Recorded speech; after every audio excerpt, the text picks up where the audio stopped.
Bismillahirrahmanirrahim. Assalamualaikum warahmatullahi wabarakatuh. Pemirsa yang dirahmati oleh Allah Subhanahu wa taala, kita berjumpa lagi dalam halaqah ilmu hadis. Pembahasan sebelumnya yaitu pembahasan tentang syarat-syarat hadis sahih. Saat ini kita ingin mengetahui pembahasan tentang syarat hadis hasan. Hadis hasan disyaratkan pertama, sanadnya juga harus muttasil atau harus bersambung sama dengan hadis sahih, yaitu rawi ketika mengambil dari rawi sebelumnya harus menggunakan lafaz-lafaz atau siyagut haml wal ada yang semisal haddatsana atau haddatsani, sami'tu atau sami'na, akhbarana atau akhbarani dan lain sebagainya. Bima yufidu hadhihi siyaq sama'. Artinya harus ada kepercayaan atau jaminan bahwasanya rawi ini mendengar dari rawi yang sebelumnya. Itu syarat yang pertama yang harus dipenuhi dalam hadis hasan, sama dengan hadis sahih. Yang syarat yang kedua yaitu rawi dalam hadis hasan tidak disyaratkan harus semuanya thiqah, atau tidak disyaratkan harus semuanya adil dan tamu thabti, melainkan dicukupkan hanya adil dan khafifud dhabti. Sebetulnya sangat mudah untuk membedakan antara hadis hasan dengan hadis sahih. Perbedaan antara keduanya terdapat pada kedhabitan seorang rawi. Jika hadis sahih mensyaratkan rawinya harus thiqah semua atau harus tamu dhabti semua, sedangkan hadis hasan tidak demikian, namun dicukupkan shaduq atau adil dan khafifud dhabti saja. Itulah perbedaan antara hadis sahih dengan hadis hasan. Artinya ketenaran atau kemasyhuran seorang rawi hadis hasan berada di bawah tingkat kemasyhuran dari rawi hadis sahih. Kenapa demikian? Karena perbedaan kualitas hafalan dan kualitas penjagaan rawi hasan dan juga rawi sahih. Rawi sahih dia harus menjadi thiqah, yaitu kualitasnya harus tinggi, sedangkan hasan hanya khafifud dhabti saja.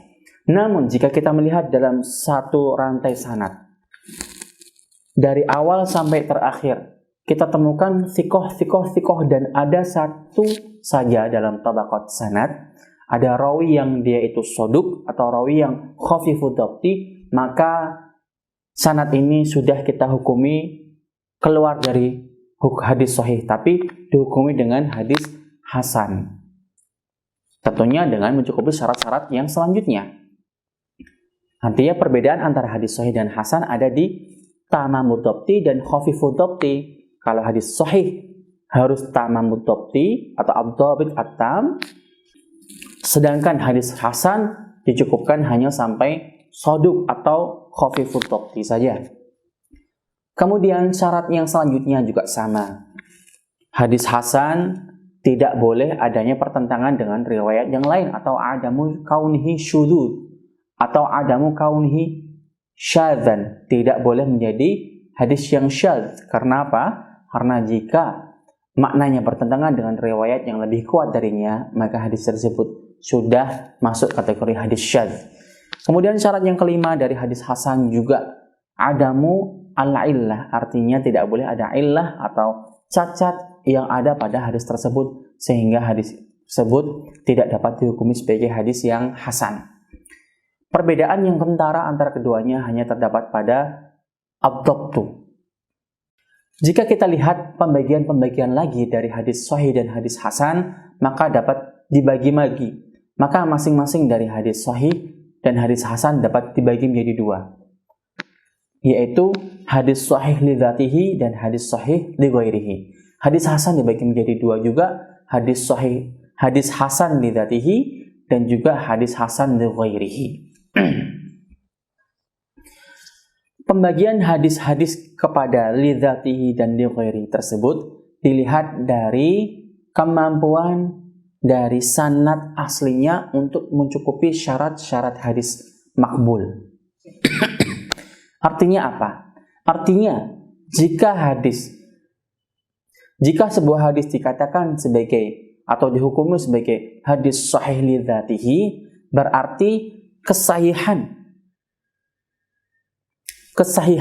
yang dimiliki oleh hadis tersebut berasal dari dzatul isnad, berasal dari sanadnya dan juga dari matanya, atau berasal dari dzatu hadzalikal hadis. Artinya apa? Artinya hadis ini dengan matan dan sanadnya sudah mencukupi syarat-syarat hadis sahih yang ada 5.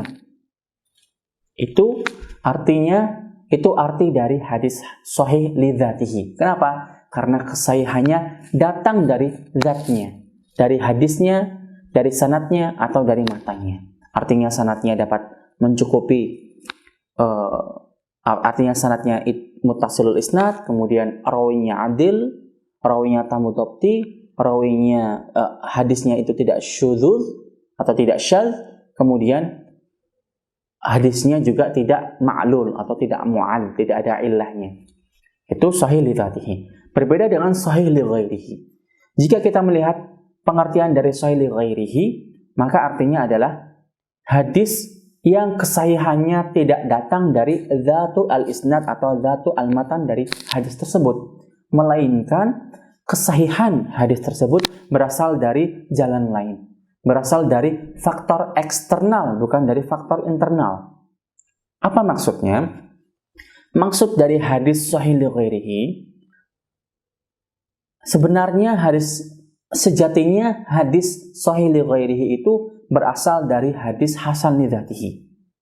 Hadis hasan li dzatihi atau hadis yang di dalamnya terdapat rawi shaduk yang dihukumi sebagai hasan li dzatihi, kemudian datanglah thariq lain. Thariq bisa diartikan sebagai sanad atau sebagai wajah. Dalam ilmu hadis, thariq, sanad, wajah itu 3 hal yang sama artinya mutaradifat.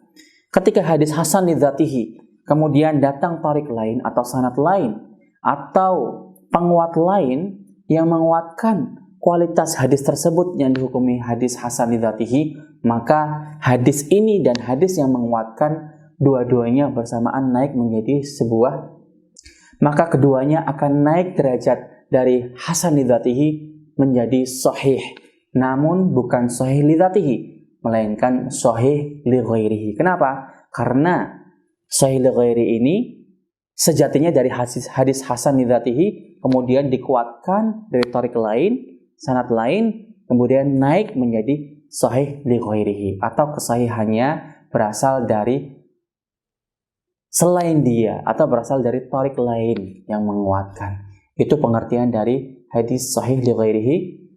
Terima kasih. Wassalamualaikum warahmatullahi wabarakatuh.